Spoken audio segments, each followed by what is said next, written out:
نعوذ بالله من شرور أنفسنا ومن سيئات أعمالنا من يهده الله فلا مضل له ومن يضلله فلا هادي له ونشهد أن لا إله إلا الله وحده لا شريك له ونشهد أن سيدنا وسندنا وحبيبنا ومولانا محمدا عبده ورسوله صلى الله تعالى عليه وعلى آله وأصحابه وبارك وسلم تسليما كثيرا. أما بعد فأعوذ بالله من الشيطان الرجيم. بسم الله الرحمن الرحيم. إن الله يأمر بالعدل والإحسان وإيتاء ذي القربى وينهى عن الفحشاء والمنكر والبغي ذلكم يوعظ به لعلكم تذكرون.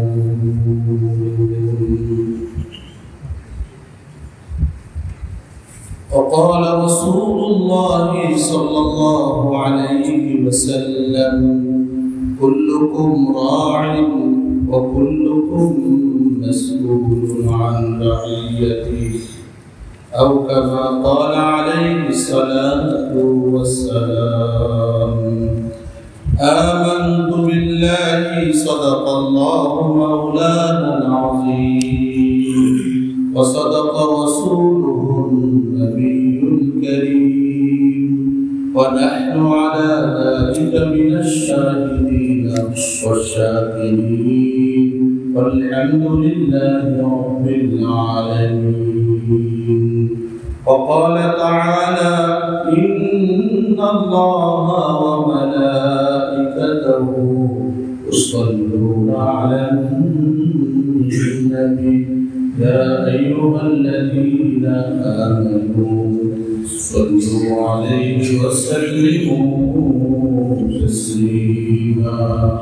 اللهم صل على محمد وعلى آل محمد كما صليت على إبراهيم وعلى آل إبراهيم إنك حميد مجيد. اللهم بارك على محمد وعلى آل محمد كما باركت على إبراهيم وعلى آل إبراهيم إنك حميد مجيد. محترم সম্মানিত মুসলিম কিরাম, আমরা সর্বপ্রথম মহান রব্বুল আলামিনের দরবারে শুকরিয়া জ্ঞাপন করব, যেহেতু আল্লাহ রব্বুল আলামিন আমাদেরকে মুসলমান ইমানদার হিসেবে সৃষ্টি করেছেন। এই জন্য আমরা সবাই কালিমাতুশ শুকর আদায় করি আলহামদুলিল্লাহ। মুহতারাম হাজিরিন, আমি আপনাদের সামনে সূরাতুন নাহল 90 নং আয়াত তেলাওয়াত করেছি।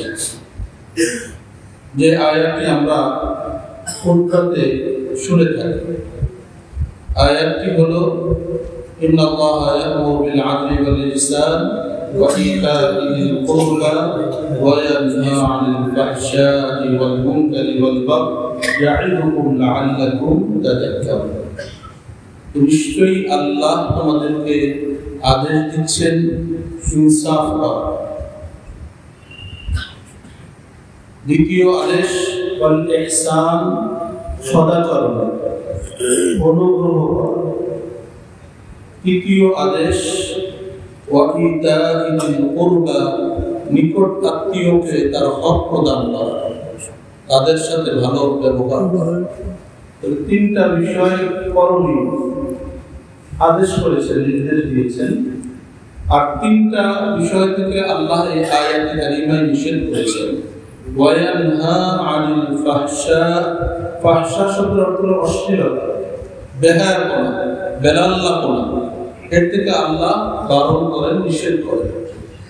ওয়াল মুনকার, মুনকার অন্যায়, পাপাচার যত আছে, যত অন্যায় কাজ, এর থেকে আল্লাহ নিষেধ করেন। ওয়াল বাগ হলো অনাচার, জুলুম, এর থেকে আল্লাহ রাব্বুল আলামিন নিষেধ করেন। আল্লাহ নিজেই বলেন, ইয়াইযুকুম লাআল্লাকুম তাযাক্কারুন, আল্লাহ তোমাদেরকে উপদেশ দিচ্ছেন, ওয়াজ করছেন, যাতে করে তোমরা উপদেশ গ্রহণ করো। তাহলে এই আয়াতে কারিমায় মোট কয়টা বিষয়? 6টা।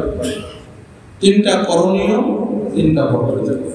3টা আল্লাহ করতে বলেছেন, 3টা করতে নিষেধ করেছেন। পারা যাবে তো ইনশাআল্লাহ, মানা যাবে ইনশাআল্লাহ। আল্লাহ আমাদের সবাইকে আল্লাহর এই কোরআন কারীমের এই আয়াতের নির্দেশনাগুলো মানা আল্লাহ রাব্বুল আলামিন তৌফিক দান করুন। আমিন। এই 3টা বিষয়টা, 3টা করণীয়, 3টা বর্জনীয়। এর মাঝে কোরআনের সারাংশ, খোলাসা যেটাকে বলে, মুফাসসিরিন তাফসীর বিশদ উল্লেখ করেছেন, পুরো কোরআনের যত শিক্ষা আছে এর খোলাসা এবং সারাংশ আল্লাহ রাব্বুল আলামিন এই আয়াতে কারিমার মধ্যে দিয়েছেন। সুবহানাল্লাহ। কারণ কোরআনে আল্লাহ রাব্বুল আলামিন কিছু বিষয় করতে বলেছেন, কিছু করতে নিষেধ করেছেন। আমরা যদি মনে প্রাণে এই আয়াতে কারিমার বিধানগুলো বিশ্বাস করি এবং এটাকে নিজেদের জীবনে বাস্তবায়ন করার চেষ্টা করি, অনেক সমস্যার সমাধান হয়ে যাবে। আজকে যে আমাদের দেশের যে অস্থিরতা, যেই উৎকণ্ঠার ভিতরে আমরা সময় পার করছি, এটাও বড় শিক্ষা, এর বড় সবক, এর সমাধান আল্লাহ রাব্বুল আলামিন এই কোরআন কারীমের আয়াতের ভিতরে রেখেছেন। আমাদের জানার অভাব, মানার অভাব, কে কারটা মানে, কে কারটা শুনে, যার কারণে আজকে আমরা দিন দিন আমাদের খারাপ অবস্থার দিকে আমরা যাচ্ছি। আমাদের উপরে পেরেশানি, বিভিন্ন রকমের অস্থিরতা, বিশৃঙ্খলা, এগুলো আমাদেরকে চেপে করছে। আল্লাহ রাব্বুল আলামিন আমাদেরকে বুঝার তৌফিক দান করুন। এই আয়াতে কারিমা যে খুতবাতে তেলাওয়াত করা হয়, এটা কখন থেকে শুরু হয়েছে? হযরত ওমর ইবনে আব্দুল আজিজ রাহমাতুল্লাহ আলাইহির নাম আপনারা শুনেছেন। হযরত ওমর ইবনে আব্দুল আজিজ রাহমাতুল্লাহ আলাইহি ছিলেন ন্যায় ও ইনসাফের মূর্ত প্রতীক।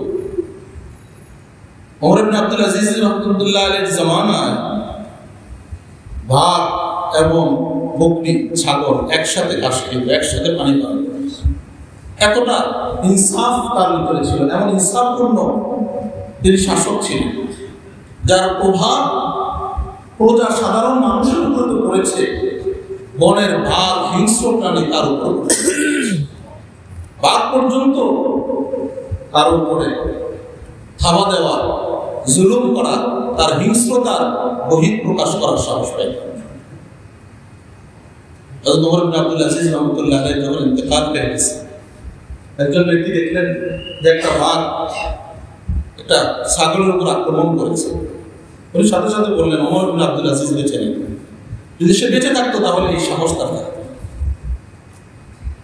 শাসক যদি ন্যায় ইনসাফের মধ্যে প্রতীক হয়, শাসক যদি ইনসাফ প্রতিষ্ঠা করে, তাহলে এর প্রভাব প্রজা, রাষ্ট্রের রঙে রঙে এবং সব মানুষের, সব স্তরের, সব শ্রেণীর মানুষের মাঝে এটা প্রভাব বিস্তার। আপনি পরিবার নামক একটা রাষ্ট্রের মালিক, অভিভাবক, আপনি যদি ইনসাফ প্রতিষ্ঠা করেন আপনার পরিবার লোকগুলোর মাঝে, তাহলে দেখবেন যে এটার সুফল পরিবারের সব মানুষ। আপনি একটা প্রতিষ্ঠানের অভিভাবক, তা আপনি যদি ইনসাফ প্রতিষ্ঠা করেন, তাহলে ওই প্রতিষ্ঠানের সবগুলো মানুষ, ওই সেক্টরের সবগুলো মানুষ ওই সুফল পাবে। এটাই আল্লাহ রাব্বুল আলামিন কোরআন কারীমে আমাদেরকে শিক্ষা দিয়েছেন, আদেশ করেছেন।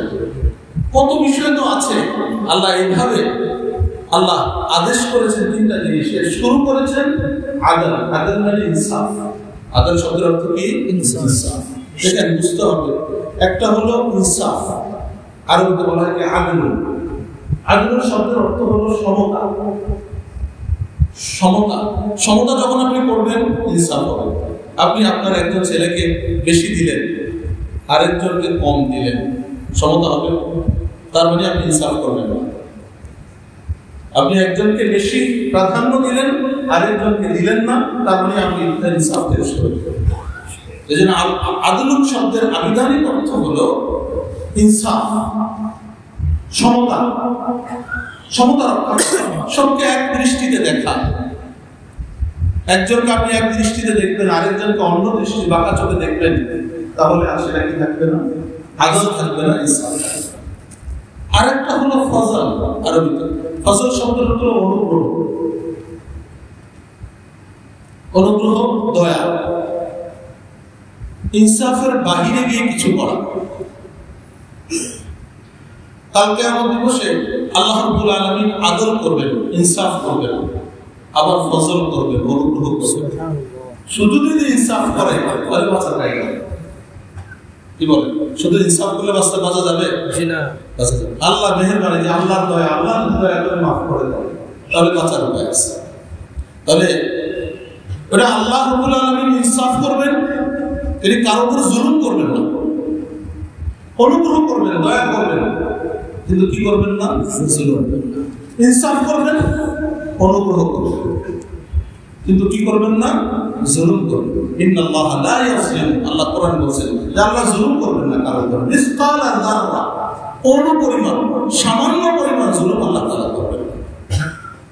একটা উদাহরণ দিলে বোঝা যাবে, স্বাভাবিকভাবে বোঝার জন্য। মনে করেন আমাদের এই মসজিদের জন্য 10 জন খাদেম নেওয়া হয়, বা 2 জন খাদেম নেওয়া হয়, যারা খেদমত আঞ্জাম দিবে, মসজিদের পরিষ্কার করবে, সুন্দর করবে। এখন এর জন্য 100 জন প্রার্থী তারা আবেদন করেছে যে আমরা এই খেদমতের দায়িত্বটা আঞ্জাম দিতে চাই। এখন এই যোগ্যতা বিচারে, যে যোগ্যতা আমরা চাই, সেই যোগ্যতার বিচারে সর্বোচ্চ যারা ভালো করেছে, যোগ্যতা যাদের মাঝে আছে, আমরা 2 জন নির্বাচন করলাম, আপনারা 2 জন নির্বাচন করলেন। এটা হলো ইনসাফ। এটা হলো কি? ইনসাফ। সে তার যোগ্যতা, তার মেধা, তার পড়াশোনা, যা কিছু আছে, তার অভিজ্ঞতা, এর আলোকে সে প্রথম, দ্বিতীয় হয়েছে, তাকে নিয়ে নেওয়া। আরেকটা হলো যে 2 জন নিলেন, 2 জন নিয়ে নিচ্ছেন, 2 জন নেওয়া, কিন্তু আপনি আপনার দায়িত্বশীলরা কি করলেন? তৃতীয় আরেকজন নিলেন, বিশেষ কোনো কারণ, সে 1, 2, 3 না, তার সিরিয়াল মনে করেন 20 নম্বর, কিন্তু এই তৃতীয় ব্যক্তিটা সে আপনাদের আত্মীয় না, আপনাদের পরিচিত না, কিন্তু বিশেষ বিবেচনায় তাকে আপনারা সুযোগ দিলেন। 2 জন নেওয়ার কথা, 2 জন নেওয়ার পর অতিরিক্ত ভাবে দেওয়ার কথা ছিল 2 জন, 2 জন নেওয়া হয়েছে, ইনসাফ। তৃতীয় জনকে নেওয়া হলো, 2 জনের অতিরিক্ত, তাকে নেওয়ার কথা না, বিশেষ কোনো কারণে তাকে এই সুযোগটা দেওয়া হবে। এটা হলো ফাজল, এটা হলো অনুগ্রহ, এটা হলো কি? অনুগ্রহ।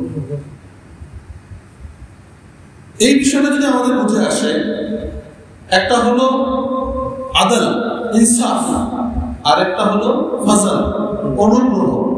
দুইটা এক না, দুইটাকে আমরা এক করে ফেললে গেল।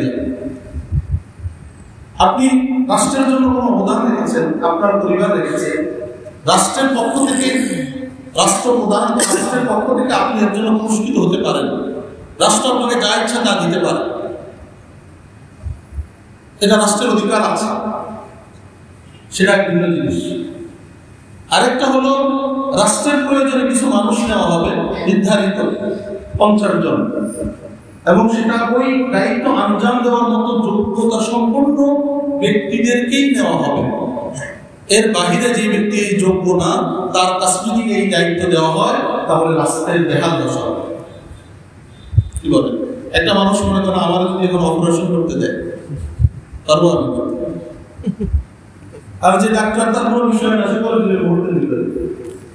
আল্লাহ রাসূল সাল্লাল্লাহু আলাইহি ওয়াসাল্লামের জন্য বলেছেন, ইদা উসিদাল আমরু ইলা গায়রি আহলিহা ফান্তাজিরিস সাআ।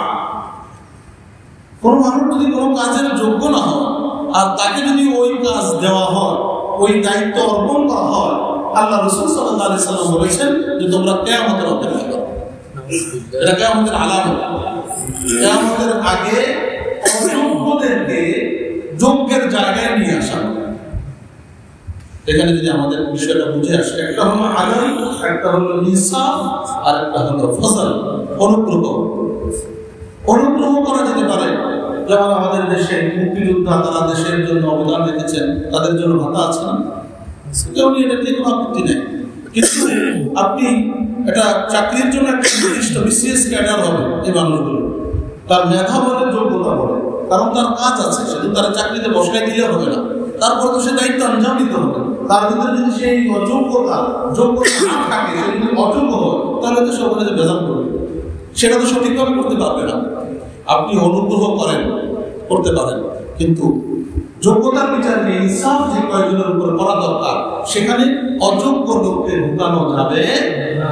এটা হলো আল্লাহ রাব্বুল আলামিনের বিধান। এই জন্য আল্লাহ রাব্বুল আলামিন বলেছেন, এই বিধান, ইসলামের এই বিধানকে যদি সামনে রাখা হয়, তাহলে কোনো দিন যাবে না। কারণ যদি কোনো ক্ষেত্রে অবদান থাকে, তার জন্য আপনি যে কোনো কিছু করতে পারেন, তার অবদানকে স্মরণ করে, এটা কোনো দূষণীয় কিছু নয়। কিন্তু সেখানে একটা হলো, কারো যদি যোগ্যতার বিচারে কোনো মানুষ যদি কোনো কিছু হকদার হয়, তাহলে হক থেকে তাকে বঞ্চিত করা যাবে। তাহলে ইনসাফ এবং আদল পরিপন্থী হবে। আদলকে আদলের জায়গায়, ইনসাফকে ইনসাফের জায়গায় রাখতে হবে। আর কেউ যদি কারো জন্য আলাদা কিছু করতে চায়, অনুগ্রহ করতে চায়, তার কোনো অবদানকে স্মরণ করতে চায়, সেটা করতে কোনো দূষণীয়। কিন্তু দুটাকে যদি এক করা হয়, গুলিয়ে ফেলা হয়, সেখানে ঝামেলা। আল্লাহ আমাদের বিচার করবে। রাব্বুল আলামিন এই আয়াতে কারিমায় এই কথাই বলেছেন, ইন্নাল্লাহা ইয়া'মুরু বিল আদল, আল্লাহ তোমাদেরকে আদেশ করছেন ইনসাফ, সমতা। এই আয়াতে কারিমা এত বেশি গুরুত্বপূর্ণ। ইমাম কুরতুবী রাহমাতুল্লাহি আলাইহি তার এক তাফসীরের কিতাব আছে, বিখ্যাত তাফসীরের কিতাব আহকামুল কুরআন, আল জামি' লি আহকামিল কুরআন। এখানে হযরত আব্দুল্লাহ বিন মাসউদ রাদিয়াল্লাহু তাআলা আনহু, প্রখ্যাত সাহাবী রাসূলের, তার একটি বক্তব্য তিনি এখানে উল্লেখ করেছেন। যে আয়াত সম্পর্কে তিনি বলেছেন, হাদিহি আজমাউ আয়াতিন ফিল কুরআন লিখাইরিন ইউমতাসাল ওয়া বিশাররিন ইউজতানাব। যে এই আয়াতটা, এই যে আয়াতটা আমি পড়লাম, যেটা আমরা প্রতিদিন খুতবায় শুনি প্রতি শুক্রবার, যে আয়াতটা এত ব্যাপক অর্থবোধক আয়াত, এর মাঝে কোরআনের সবচেয়ে বেশি কল্যাণকে এই আয়াত অন্তর্ভুক্ত করেছে।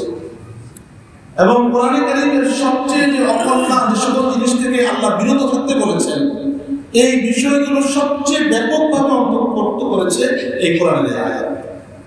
ভালো জিনিসও এই আয়াতের ভিতরে আছে, যদিও 3টা, কিন্তু এর ভিতরে অনেক ভালো কল্যাণ চলে এসেছে। আবার অনেক খারাপ, যদিও 3টার কথা আল্লাহ বলেছেন, কিন্তু এর মাঝে অনেক খারাপ থেকে বাঁচার কথা এই আয়াত আমাদেরকে শিক্ষা দিচ্ছে। আপনি ইনসাফ করতে যাবেন, দেখবেন যে অনেক কল্যাণ চলে যাবে। ইনসাফ করবেন না, অনেক অকল্যাণ আপনার ভিতরে আসবে। যদিও সাধারণ ইনসাফ না, এর মাঝে অনেক কিছু। সদাচরণ করার কথা আল্লাহ বলেছেন, আপনি সদাচরণ করবেন, অনেক কল্যাণের আপনি মালিক হয়ে যাবেন। সদাচরণ করবেন না, অনেক অকল্যাণ থেকে আপনি মাহরুম হয়ে যাবেন, অনেক কল্যাণ থেকে আপনি মাহরুম হয়ে যাবেন। আবার নিকট আত্মীয়র হক আদায় করা, আত্মীয়র হক আদায় করবেন, অনেক কল্যাণ আপনি লাভ করবেন। করবেন না, অনেক কল্যাণ থেকে আপনি মাহরুম হয়ে যাবেন। ঠিক বাকি যে 3টা আল্লাহ নিষেধ করেছেন, অশ্লীলতার ধারে কাছে যাওয়া যাবে না, দূরে থাকতে বলেছেন। আল্লাহ না করুক কেউ অশ্লীলতায় জড়িয়ে গেল, অনেক রকমের ক্ষতি তার সাথে জড়িয়ে গেল। অশ্লীলতার সাথে যেগুলো সম্পৃক্ত, একটার সাথে আরেকটার সংযোগ, এগুলো একটার সাথে আছে। শুধু এমত বেশি সংযোগ যে একজন মানুষের তার জীবন শেষ হয়ে যাওয়ার মতো উপক্রম হতে পারে। এমনি ভাবে অন্যায় কাজ, অন্যায় তো যত অন্যায় আছে, এমনি ভাবে জুলুম, এই জুলুম ঠিক কি বলেছেন, জুলুমের কথা। জুলুম এত বড় অপরাধ, এত বড় অপরাধ যে আল্লাহ রাসূল সাল্লাল্লাহু আলাইহি ওয়াসাল্লাম বলেছেন, ইন্না যুলমা লাযুলমাতুন ইয়াওমাল কিয়ামাহ। এই জুলুম কাল কিয়ামত দিবসে অন্ধকার আর অন্ধকার, জালেমের জন্য শুধু অন্ধকার নিয়ে আসবে। সব দিকে শুধু অন্ধকার সে দেখতে পাবে, কোনো আলো সে দেখতে পাবে না। এই জন্য হযরত আব্দুল্লাহ বিন মাসউদ রাদিয়াল্লাহু তাআলা আনহু কথা বলেছেন যে কোরআনে সবচেয়ে বেশি কল্যাণকে জমাকারী কল্যাণকে অন্তর্ভুক্তকারী আয়াত হলো এটি, এবং কোরআনে কারীমের সবচেয়ে মন্দ কাজ থেকে বারণকারী বিষয়গুলোকে অন্তর্ভুক্তকারী আয়াত হলো এটি। আমরা দুই একটা ঘটনা যদি আমরা শুনি, যেটা তাফসীর বিশারদ উল্লেখ করেছেন, তাহলে আমাদের সামনে আরো বেশি স্পষ্ট হবে। আকতাম বিন সাইফি নামে একজন এক গোত্রের লিডার ছিল। তিনি যখন আল্লাহ রাসূল সাল্লাল্লাহু আলাইহি ওয়াসাল্লাম সম্পর্কে জানলেন, তিনি ইচ্ছা পোষণ করলেন আল্লাহ রাসূল সাল্লাল্লাহু আলাইহি ওয়াসাল্লামের সাক্ষাৎ লাভ করে তার সম্পর্কে জানবেন। আকতাম বিন সাইফি রাদিয়াল্লাহু তাআলা পরে ইসলাম গ্রহণ করেছেন। ওনার গোত্রের লোকেরা বলল, আপনি আমাদের নেতা, আপনি কেন যাবেন? আমরা যাই, আপনি দুজন লোক নির্বাচন করে দেন যে তারা যাবে, তার সম্পর্কে জেনে আপনাকে সংবাদ দেবে। ঠিক দুজন ব্যক্তি খুব জ্ঞানী বুদ্ধিমান ওনার গোত্রে, তাদের ঠিক করা হলো।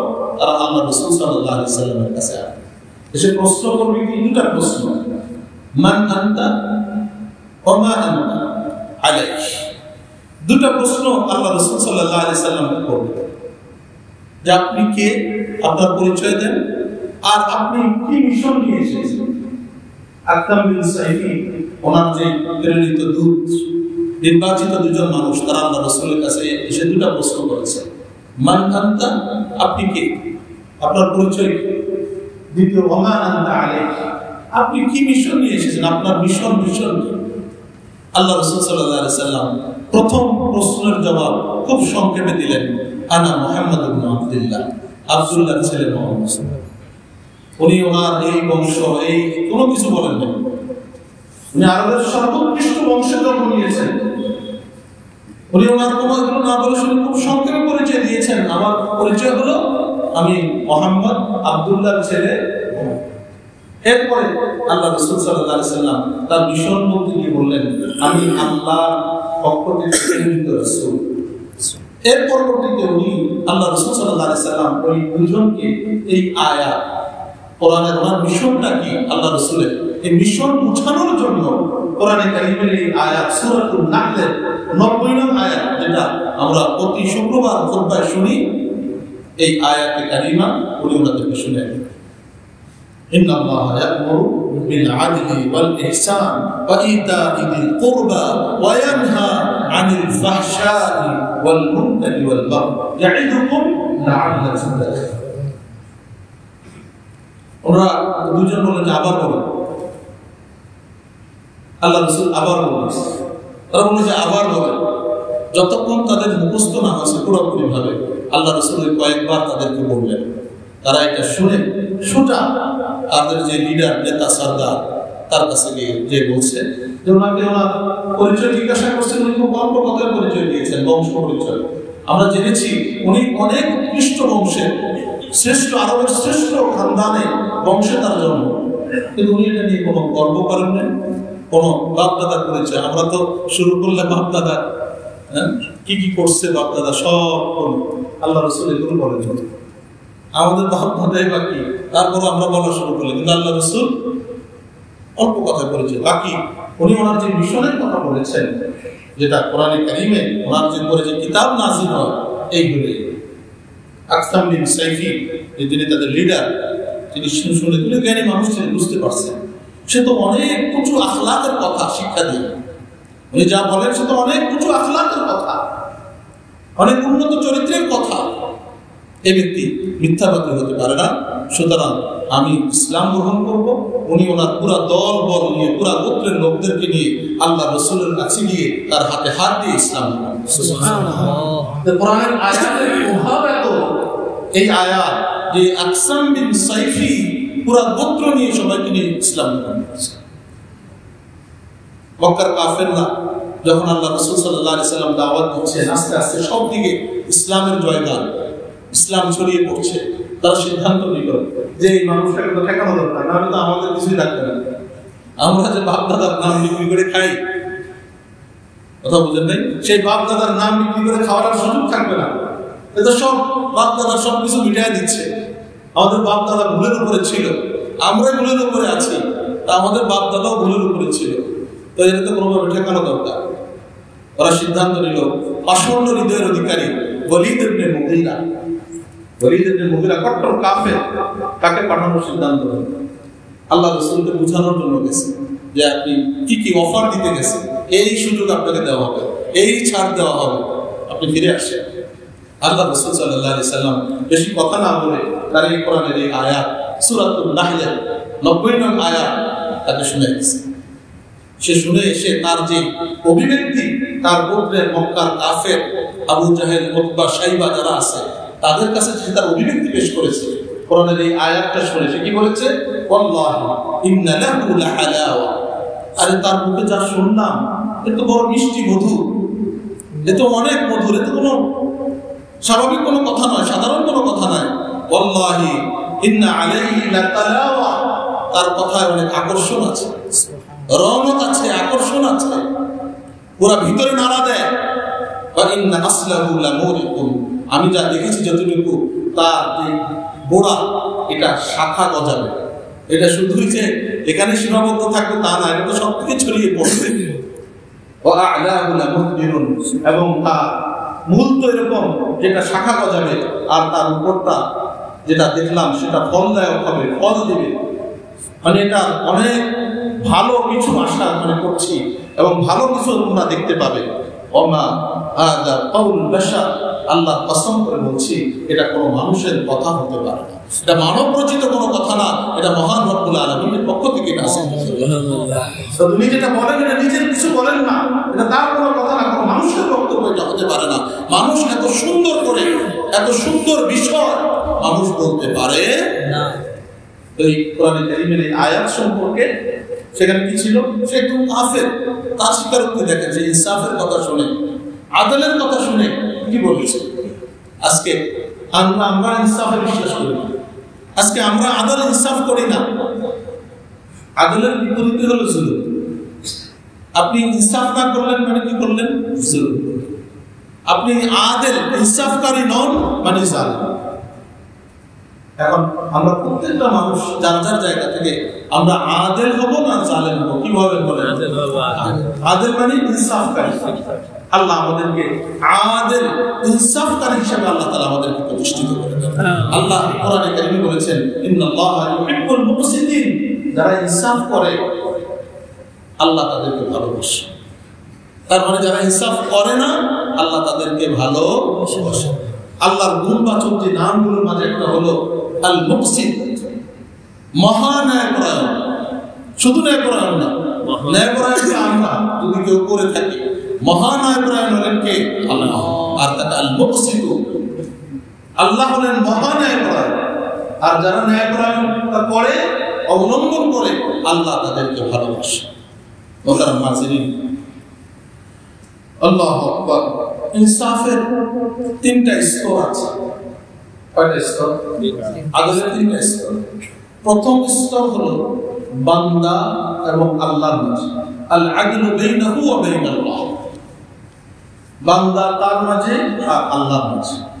দ্বিতীয় হলো আল আদলু বাইনাহু ওয়া বাইনা নাফসিহি, বান্দা তার এবং নিজের, অর্থাৎ তার নিজের সাথে ইনসাফ, নিজের জানের প্রতি ইনসাফ, নিজের আত্মার প্রতি ইনসাফ।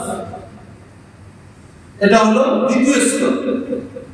আর তৃতীয় হলো ইনসাফ হলো তামাম মাখলুকাতের সাথে ইনসাফ, চাই সেখানে মানুষ হোক, প্রাণী হোক, সবকিছুর সাথে ইনসাফ।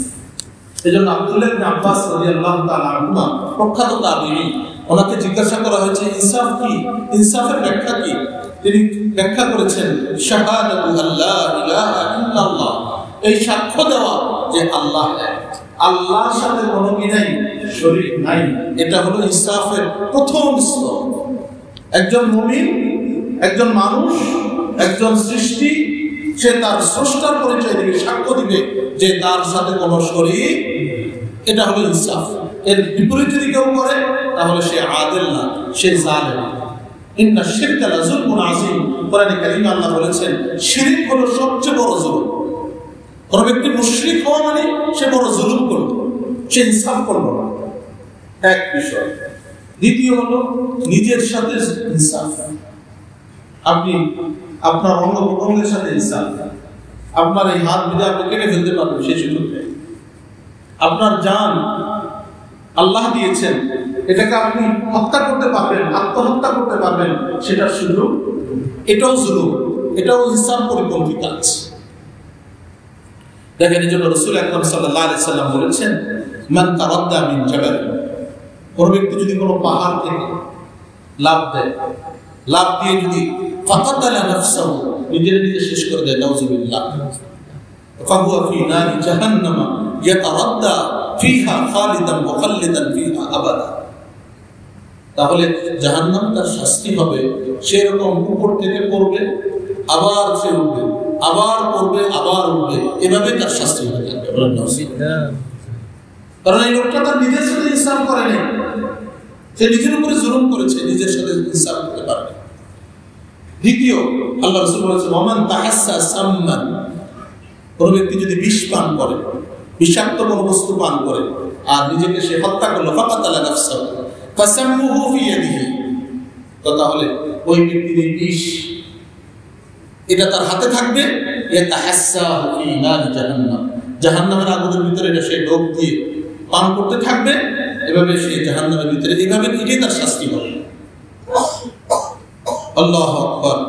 আর একটা আল্লাহ রাসূল বলেছেন, ওমান কাতালা নাফসাহু বিহাদিদাতিন, কোন ব্যক্তি যদি নিজেকে কোন ধারালো বস্তু দিয়ে নিজে শেষ করে দেয়, ফাহাদিদাতুহু ফি ইয়াদিহি ইয়াতাওয়াজ্জাউ বিহা ফি বাতনিহি ফি নারি জাহান্নাম খালিদান মুখাল্লাদান ফিহা আবাদা, তাহলে এই ধারালো বস্তুটা তার হাতে থাকবে, এটা দিয়ে সে নিজে নিজে আঘাত করবে, জখম করবে, আবার ঠিক হবে, আবার জখম হবে, এটাই এভাবে তার শাস্তি চলবে।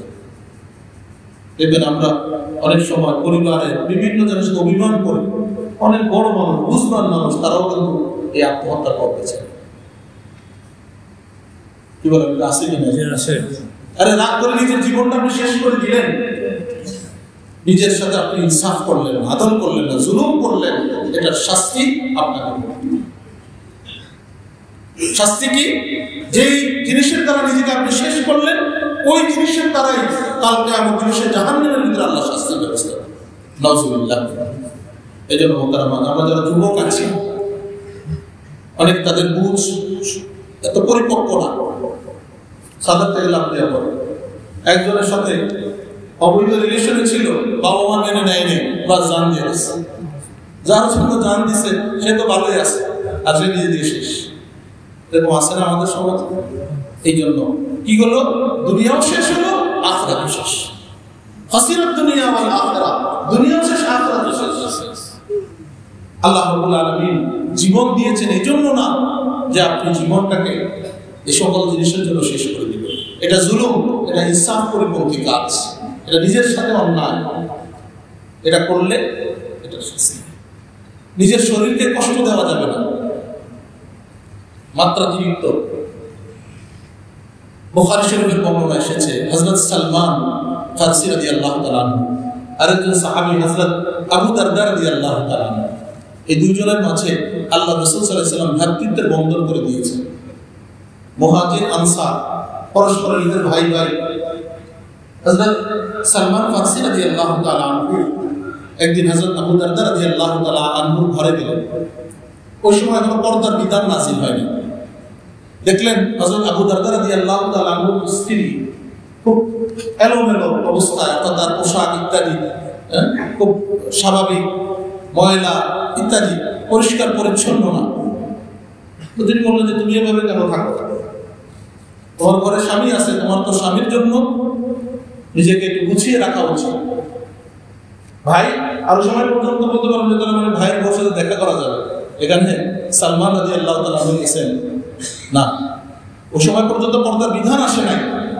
তো উনি তাকে জিজ্ঞাসা করলেন যে তোমার অবস্থা এমন কেন? তো তখন ওই যে আল্লাহ রাসূল ভাই বানিয়ে দিয়েছেন হযরত আবু দারদা রাদিয়াল্লাহু তাআলা আনহুর স্ত্রী বললেন, হে সালমান, আপনার ভাই আমি কার জন্য সাজসজ্জা করবো? তার তো আমার দেখার সুযোগ নেই। সে সারাদিন রোজা রাখে আর রাতের বেলা দাঁড়ায় নামাজ পড়ে, আমার দিকে তাকানোর মতো তার কি নেই, সময় সুযোগ নেই। এই জন্য আমি এরকম থাকি। এখন আজকে তো আমাদের সমাজের চিত্র হলো, আমাদের ঘরের মা বোনরা সারা মহিলা চলে ঘরের ভিতরে কাম কাজ করে এমন থাকে, বাহিরে বের হলে তারা সাজসজ্জা করে, স্বামীরা সাজসজ্জা করে দেখায়। এটা ঘরের মানুষ, এটা উল্টা। সাজসজ্জা করে কাকে দেখাবে? বাইরে এলে ঢেকে ঢেকে বের হবে, কারণ আরেকজন মানুষ যেন না করে, কারো যেন খারাপ দৃষ্টি না করে, বদনজর না হয়। কিন্তু উল্টা হয়ে গেছে, ঘরে থাকে কাজের বুয়াদের মতো কাপড় চোপড় পরে সারাদিন তো কাম কাজ করে, আর বাহিরে বের হলে শাসক, বাহিরে কার জন্য? অনুষ্ঠানে গেলে সাজসজ্জা, অনুষ্ঠানে কারে দেখাতে যায়? কথা বুঝুন না, সমাজের চিত্রটা উল্টা হয়ে গেছে। আর উল্টা সবকিছু আমাদের কাছে ভালো লাগে। আল্লাহ আমাদেরকে বুঝার তৌফিক দান করেন। আমিন।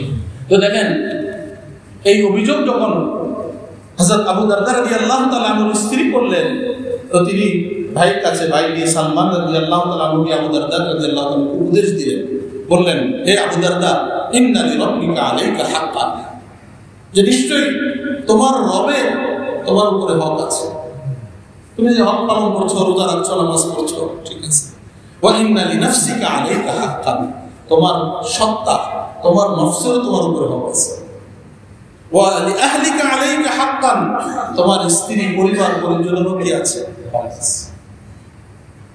আল্লাহু আকবার। ফাআতি কুল্লাযী হাক্কিন হাক্কাহু, প্রত্যেককে তার অধিকার, তার যেটুকু পাওনা, এটা তুমি দিয়ে। আমরা দেখা যায় অনেকে আমরা নিজের পরিবারে যে তাকে সময় দিই না, বন্ধু বান্ধব, রাস্তাঘাটে, বিভিন্ন আড্ডায় আমরা তো সময় কাটাই, রাত 12টা 1টা যায় ঘুমাই করতে। সারাদিনে পরিবারের সাথে কোনো সময়, সন্তান তাদের কারণ সময় নেই। প্রত্যেকের হক আছে কি নাই? এই কথা তিনি বললেন। এরপরে এই কথাটা গিয়ে আল্লাহ রাসূল সাল্লাল্লাহু আলাইহি ওয়াসাল্লামকে বললেন, ইয়া রাসূলুল্লাহ, আমার ভাই আবু দারদা এই কাজ করে, আমি তাকে এই কথা বলছি। আল্লাহ রাসূল বললেন, সাদাকা সালমান, সালমান ফারসি যা বলেছে সে সত্য বলেছে। আল্লাহ রাসূল তার সত্যায়ন করলেন। তার মানে এটা হাদিস, রাসূলের হাদিস হয়ে গেল।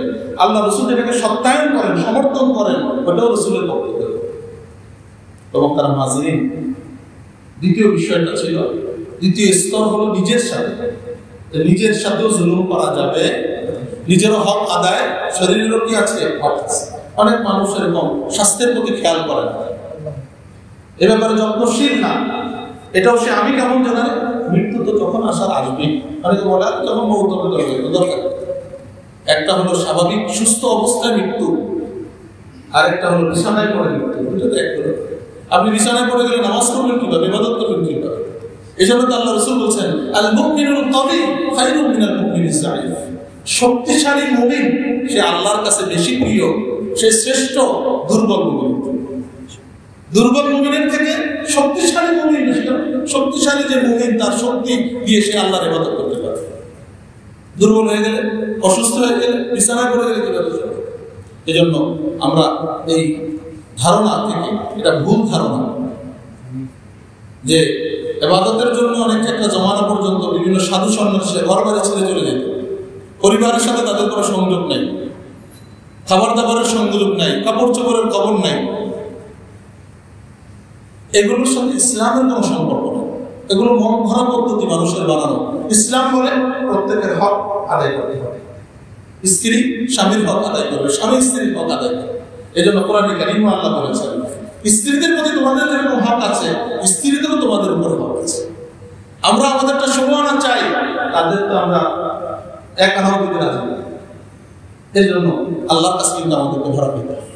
মুহতারাম হাজিরিন, তৃতীয় স্তর হলো আদালত, সেটা হলো নিজের সাথে এবং তামাম মাখলুকাতের সাথে, শুধু মানুষ না, তামাম মাখলুক, আল্লাহর যত সৃষ্টি আছে সকল সৃষ্টির সাথে হিসাব। একটা গাছ, সে প্রাণী না, কিন্তু আপনি এটা কামাকে কেটে ফেললেন, তারও তো একটা জীবন আছে। কি বলেন, গাছের জীবন আছে কি নাই? তো আমি কেন তার সাথে একটা প্রাণী, একটা কুকুর, আমি তার সাথে কেন ইনসাফি করবো, কেন জুলুম করবো? তারও ইনসাফের অধিকার আছে, আমার থেকে পাওয়ার অধিকার আছে। এই জন্য আল্লাহ রাসূল সাল্লাল্লাহু আলাইহি সাল্লাম খুব বেশি জোর তাকিদ দিয়েছেন যে তোমার ঘরে যে বিড়াল যেটা তুমি পালো, সেটা যেন খাবারের কারণে কষ্ট না থাকে। আপনি একটা বিড়াল পালেন, আপনি চলে গেলেন, তার খাবারের ব্যবস্থা রাখলেন না। আপনি পাখি পালেন, আপনি কোথাও চলে গেলেন দেশে, দেশের বাহিরে, এই পাখিগুলোর খাবারের ব্যবস্থা করে আপনার জন্য হারাম এই পাখি পালা, জায়েজ নেই। আপনি অ্যাকোয়ারিয়ামে মাছ রাখেন, ভালো রাখেন, কিন্তু সেটা খাবারের সময় মতো ব্যবস্থা করেন। আপনি চলে গেলেন কোথাও, এই মাছগুলো কষ্ট পেয়েছে, খাবার তার পৌঁছে নাই, এটা আপনার জন্য হারাম, এটা জায়েজ নেই। তো মানুষের তো আছে প্রাণীর অধিকারের প্রতি। আমরা জানি যে একজন নারী সে কুকুরকে পানি পান করে সে জান্নাতে গেছে। আরেকজন নারী ইবাদতগুজার, সে বিড়ালকে বেঁধে রেখে কষ্ট দিয়ে সে জাহান্নামে গেছে।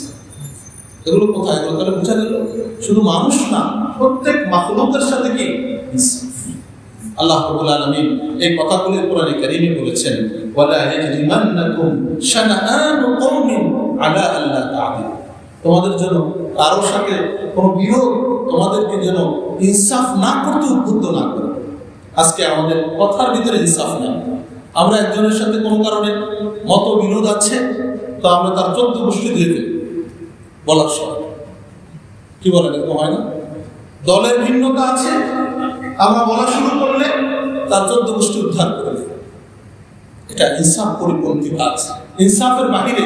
কারণ আল্লাহ রাব্বুল আলামিন বলছেন, ওয়াইদা কুনতুম ফা'দিলু, তোমরা যখন বলবে তো তোমরা ইনসাফপূর্ণ কথা বলো। এই জবান থেকে যেন ইনসাফ বের হয়। ওয়াইদা হাকামতুম বাইনান নাস আন তাহকুমু বিল আদল, যখন কোনো ফয়সালা করবে মানুষের মাঝে, আল্লাহ বলেন যে তোমরা ইনসাফ ভিত্তিক ফয়সালা করবে। ইনসাফ থেকে বের হওয়ার কোনো সুযোগ, কারণ যদি আমি ইনসাফের বাহিরে যাই তাহলে আমি জানি, চাই সেটা আত্মীয়তার কারণে হোক, চাই সেটা অন্য যে কোনো দলের কারণে হোক। একজন আপনার আত্মীয়, আপনি দেখছেন যে এই লোকটা ঠিক করে নেয় আপনার আত্মীয়, কিন্তু আত্মীয়তার কারণে তার পক্ষ নিলেন, আপনি তার পক্ষ অবলম্বন করলেন, আর যে লোকটা আসলে সঠিক তার বিরুদ্ধে চললেন। কেন? সে আপনার ভাই হয়, সে আপনার আত্মীয় হয়, সে আপনার শালা হয়। এই জন্য তাহলে আপনি জালেম, আপনি আদেল না, আপনি জালেম। যেটাই আপনি বলবেন, যে কথা বলবেন, হক বলতে হবে, সত্য বলতে হবে এবং ইনসাফপূর্ণ কথা বলতে হবে। চাই সেটা আমার বাবার বিরুদ্ধে যাক, আমার ভাইয়ের বিরুদ্ধে যাক, আমার সন্তানের বিরুদ্ধে যাক, আমার দলের বিরুদ্ধে যাক। এখানে যদি আমরা ফেল করি, এখানে তাহলে আমরা ইনসাফ, আমি আর আমার পরিচয় আদেল থাকলো না, আমার পরিচয় হয়ে যাবে জালেম। আমি কেন জালেম হতে যাব? আর আমার হাসর হবে জালেমের সাথে। আল্লাহু আকবার। একজন পৃথিবীর ইতিহাসে অতিবাহিত হয়েছে শাহ বলিউল্লাহ মুহাদ্দিস দেহলভী রহমাতুল্লাহ, একজন দার্শনিক। তিনি বলে গেছেন, যত নবীরা এসেছেন যুগে যুগে, লক্ষাধিক নবী, তারা যে শিক্ষাগুলো দিয়েছেন, তাদের শিক্ষার মানে 4টা জিনিস একেবারে সবার শিক্ষা আবশ্যকীয় ছিল। সবাই বিষয়গুলোর কথা বলেছেন, অনেক বিষয় বলেছেন, কিন্তু 4টা বিষয় তাদের সকলের বক্তব্যের ভিতরে পাওয়া যায়।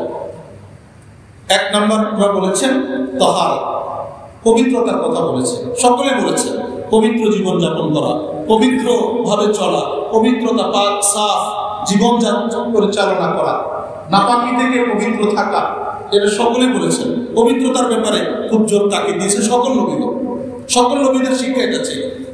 দ্বিতীয় বিষয় ইখবাত, সেটা হলো ইখবাত আরবি শব্দ, অর্থ হলো নিজেকে ছোট মনে করা, নিজের অক্ষমতার প্রকাশ করা, আল্লাহর সামনে তুলে ধরা, নিজেকে বড় মনে না করা, অহংকার না করা, দম্ভ না করা। এই শিক্ষা সকল নবীরা দিয়েছেন। কারণ যারাই ধর্ম করেছে তারা হালাক করেছে, তারা ধ্বংস হয়েছে। ইতিহাস এটাই বলে। সেই কারুন, হামান, নমরুদ, ফিরআউন থেকে নিয়ে শুরু পর্যন্ত যারাই করেছে আল্লাহ তাদেরকে পাকড়াও করেছে। আর তৃতীয় বিষয় হলো সামাহাত। সামাহাত মানে খারাপ চরিত্র, খারাপ অভ্যাস, এগুলো থেকে পবিত্র থাকা।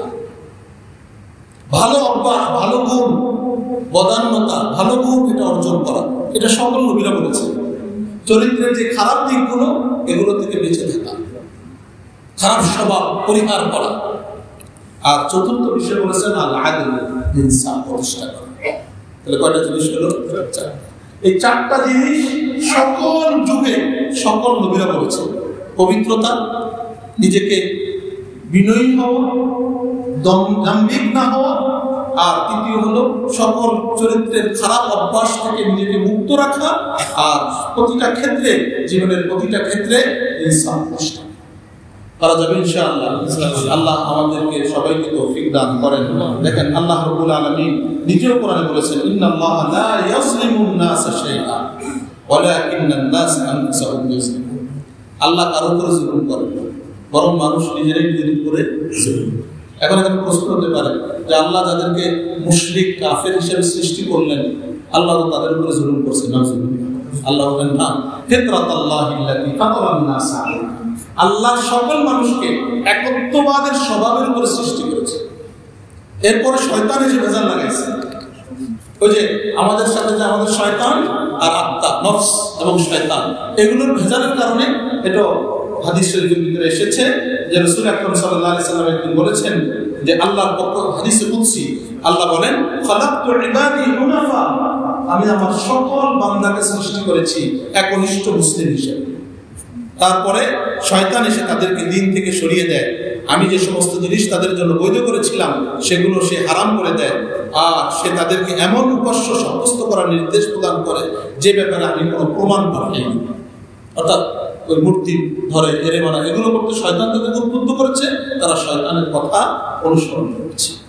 যুগে যুগে আল্লাহ রাব্বুল আলামিন সকল নবী রাসূলদেরকে ইনসাফ করার কথা বলেছেন। আল্লাহু আকবার।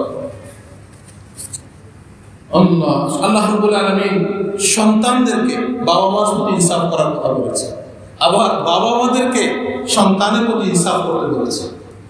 কারণ যে বাবা মাকে বলেছেন সন্তানের প্রতি ইনসাফ করো, আবার সন্তানদেরকে বলছেন বাবা মার প্রতি কি করো। দুটোটাই বিপরীত হচ্ছে। কোথাও কোনো পরিবারে দেখেন বাবা মা সন্তানের উপর ইনসাফ করছেন, আবার কোথাও সন্তান সে ক্ষমতা পাইছে, সুযোগ পাইছে, বাবা মার উপর ইনসাফ করছে। সে শাশুড়ির কথায় চলে, শ্বশুরের কথায় চলে, বউয়ের কথায় চলে। আসলে এরকম কি বলে, সবই তো ইনসাফ পরিপন্থী কাজ। আল্লাহ রাসূল দেখেন এক ব্যক্তি হযরত নোমান ইবনে বাশীর বলেন যে আমার বাবা আমার কিছু জমি দিচ্ছে, আলাদাভাবে অন্য ভাইদেরকে দেয়নি। আমার মা বললেন যে না, আমি না মানি না, যতক্ষণ না আপনি এই বিষয়টা আল্লাহ রাসূলকে সাক্ষী বানাবেন। উনি ছেলেকে নিয়ে আল্লাহ রাসূলের কাছে গেছে। আল্লাহ রাসূল সাল্লাল্লাহু আলাইহি ওয়াসাল্লাম বললেন, তুমি কি তোমার সব ছেলেকে দিছো না তারা শুধু এটাই দিছো? নোমান দিছো। ওই বাবা বললেন যে আমি শুধু এই ছেলেকেই দিছি। আল্লাহ রাসূল সাল্লাল্লাহু আলাইহি ওয়াসাল্লাম বললেন, ইত্তাকুল্লাহ, তুমি আল্লাহকে ভয় করো, আল্লাহর আযাবকে ভয় করো। ওয়া'দিলু ফি আওলাদিকুম, তুমি তোমার সন্তানদের মাঝে ইনসাফ করো। ফারাজা আবি ফারাদ্দা তিলকা সাদাকা, তিনি বলেন আমার যে হেবা করছিল, দান করছিল, আমার বাবা সেটা ফেরত নিয়ে গেছে। তাহলে দেখেন ইনসাফ করতে বলছেন কিনা, বাবা মাকে ইনসাফ করতে বলছেন। এখন ইনসাফের বেইনসাফি শুরু করি আমরা। একজনের পক্ষ নেই, একজনকে একবার আকাশে উঠায়, আরেকজনের খবরে নেই। তো ওই সন্তান আবার সুযোগ পাইলে সেও আবার ওইটা রসুল করে, এমনটা করা উচিত। আল্লাহ অনেক সমাজে আছে যে মেয়েদের মা মেয়ের পক্ষ নেয় অনেক বেশি। আসলে এরকম ছেলেদেরকে দেখতেই পারে না, ছেলের সন্তানদেরকে দেখতে পারে না। তো পরে এদের ভিতরে এই যে অবস্থাটা একটা সময় কিন্তু এই নির্দেশগুলো তৈরি করে, তো এটার মূল তো আপনি শুরু করলেন। আল্লাহ রাব্বুল আলামিন ইনসাফ করতে বলেছেন ব্যবসায়ীদের, ওয়াউফুল কাইলা ইযা কিলতুম, যখন মাপ দিলে তো পুরোপুরি দাও, এখানে ইনসাফ করো না, কাউকে কম দিও না। ওয়াজিনু বিল কিসতাস, ইনসাফপূর্ণভাবে পরিমাপ করো। আল্লাহু আকবার। এরপরে সর্বশেষ আল্লাহ রাসূল সাল্লাল্লাহু আলাইহি ওয়াসাল্লামের হাদিস, আল্লাহ রাসূল বলেছেন, আলা কুল্লুকুম রাঈন, তোমরা প্রত্যেকেই দায়িত্বশীল। ওয়া কুল্লুকুম মাসউলুন আন রাইয়াতিহি, তোমাদের প্রত্যেককে তার দায়িত্ব সম্পর্কে জিজ্ঞাসা করা হবে। ফাল আমিরু আলান নাসি রাঈন, যিনি শাসক তিনি লোকদের ব্যাপারে দায়িত্বশীল। ওয়া হুয়া মাসউলুন আন রাইয়াতিহি, এই শাসক রাষ্ট্রের প্রধান, তিনি তার প্রজাদের সম্পর্কে তাদের সাথে কি আচরণ করেছে সেই সম্পর্কে তাকে কাল কিয়ামত দিবসে জিজ্ঞাসা করা হবে।